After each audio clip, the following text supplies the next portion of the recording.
телефони арзон гуфтен овардем, падаркора бо баргардонем, падаркорани мондем барои шумо. Телефонои арзон ай 6990 рубл омадаги то Poco X6 Pro ва 13 Note 15 Pro Plus iPhone 15 Pro Max на магазини мо ҳастад. Я телефон харидорӣ мекунӣ ва соҳиби якта падарка мешавӣ. ин хе якта телефон харидорӣ кардӣ, якта дига шарикчаи дуруст мегирӣ соҳиби падарко мешавӣ. Хай падаркора видеои пешанда гуфта гузаштем чи аст, чи буда дри падарко. Ҳам смартчиси, наушникҳо, машинкҳо универсални соат ва наушникҳои калонки дар гӯш мемона AirPods Pro Max ном дорад. ҳам хали чизо мондагем W35 ки нархошон 2500 рубл месад. Авайро барои шумо дар падарка мондагем. Як телефона ба нархи арзон ай магазини Риафон харидорӣ мекунену соҳиби якта дига падарка шарик мешен. Вай падаркора чӣ қабул карда метавонем? Адреси мо бошад метро город Москва, метро Бутырская, выходи 4, торговый центр Зеленый. Агар ки одамое ки офлайн биёянд, падаркара хишон қабул мекунанд. Одамое ки через почта ё айториксон заказ мекунанд ва ё бошад мақсад через видеозвонок карда WhatsApp кати хишон мақсад мо даст медозему ва ё хали тамошош мекунанд ки ҳам падарка реальни мақсад ба чизи вибри хишон гирифтаси ҳам падаркара. ва иҷада бошад дош бо барои шумо телефона обзор мекунем. Ҳама телефоне ки ҳастад иҷа телефонои Tecno, Poco, Infinix i13 Pro Plus ва A55 реклама мекунем ва обзор карда мегзарем. Пеши видео тамошо кардан бошад дар канал обуна мешавем, дар видео якта лайк мемонем ва обзора тамошо мекунем. ва фарқ надорад ки шумо телефони Tecno Spark Go 2024 мегиред ё ки 13 Pro Plus соҳиби якта падарка мешавед. Телефони Tecno Spark Go 2024 ки ай ҳама телефони хадавой, телефони арзон бисёр рафтесай.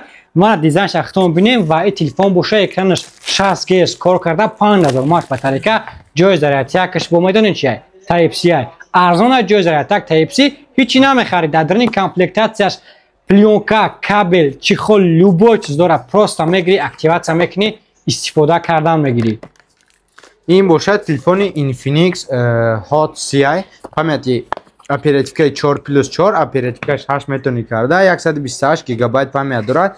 Чӣ хубӣ дорад? 33 ватта бистра зарядка дорад ки дар муддати 1 соату 20 минут айнол тосада пур мекунад ва гуфтам 128 ва процессор бошад Mediatek Helio G88 ки процессоре ки дорад Tecno Spark 20 дорад ва ранги и бошад ранги сабзош 90 ГГц экранаш кор мекунад. хе дизайн дорад. Вот 5000 мАч батарейка. телефонои Poco мо асосан барои навигатор, барои дастсафка кор кардан ёки барои такси кор кардан тавсия медодем ва бо телефонои Poco телефони арзоншани омадагия ки просто барои истифода бурдан. Телефони Poco S65 ин телефон Mediatek Helio G85 мешавад. Процессораш 50 мегапиксел камера ва дар ин комплектатсияш боша кабел ва блоки оригинали 18 ваттаи 23 зарядка ай худаш дорад. Батарейкаш 5000 мАч ай. Мана дизайни телефон ахтон бинен. Нархоиро сразу мегум, нархошон ай где-то 11500 рубл сар мешавад ва баста рӯи памяташ нархошон қимат арзон шуданашон мумкин аст. Лучи дар Telegram мегзарен ёки дар ин рақами болои экрандаги занг мезанен, подробни ҳамаша информатсияша ба шумо тавсия хоҳанд дод. Ин бошад телефони Realme S65, як ози телефони Poco S65 гуфт. Ане бошад Realme S65 ранги корпус ба монанди S24, S23 да монанди пештош ва ранги сиёш, ранги зарчам ози бисёр да мо харидорӣ кардем ҳамин телефон. Телефонои хадавой ки 45 ватта 20 зарядка дорад, 5000 мАч батарейка, 128 ва 256 гигабайт мешавад. Ози ин бошад 128 гигабайт, 50 мегапиксел камера дорад, 5000 мАч батарейка, процессор бошад Mediatek Helio G85 ва 66 дюймаи экранаш кор мекунад ва дар дари коробкаш чихоли прозрачный как темно-синий ҳамхали чихол дорад ва ана иҷаш гуфта гузаштем ки 45 ватта 20 зарядка дорад, қадди кабелаш. Агар телефонои дар дарони об кор мекардагӣ бихоҳед, дар байни моделои Redmi, телефонои Redmi Note 13 Pro Plus памяти 8 ба 156 ба памяти 12 ба 512 гига мешавад, яъне ним терабайт. Телефон экранаш лавош гаштагиай, аввалной гаштагиай, 200 мегапиксел камера, экранш 120 Гц кор мекунад.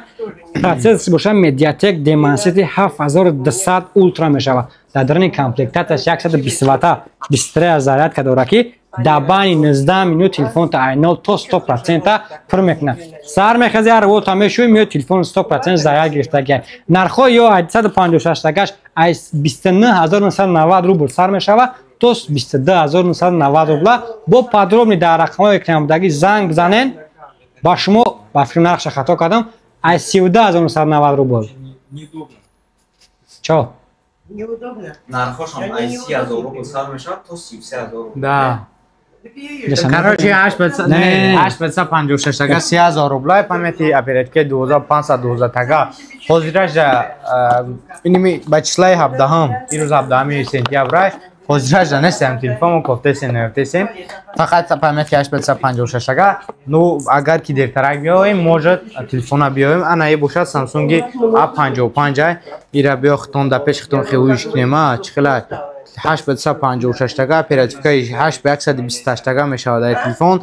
И модель ин Вьетнам, модель Индонезия, ҳама хеле чизо мешавад. Ну ҳамаш неке ягон фарқият надорад. Samsung A55 корпус оҳанӣ, дадриёв кор мекунад, ранги 13 Pro Plus гуфта гузашта каоди ва симак барои симкартаҳои карданак ва дадриҷаш бошад тагига кабели Type-C ба Type-C мешавад барои заряд мондан, дигар ҳичи надорад. И бошад 5000 мАч батарейка дорад ва 5000 мАч батарейка, 50 мегапиксел камера дорад.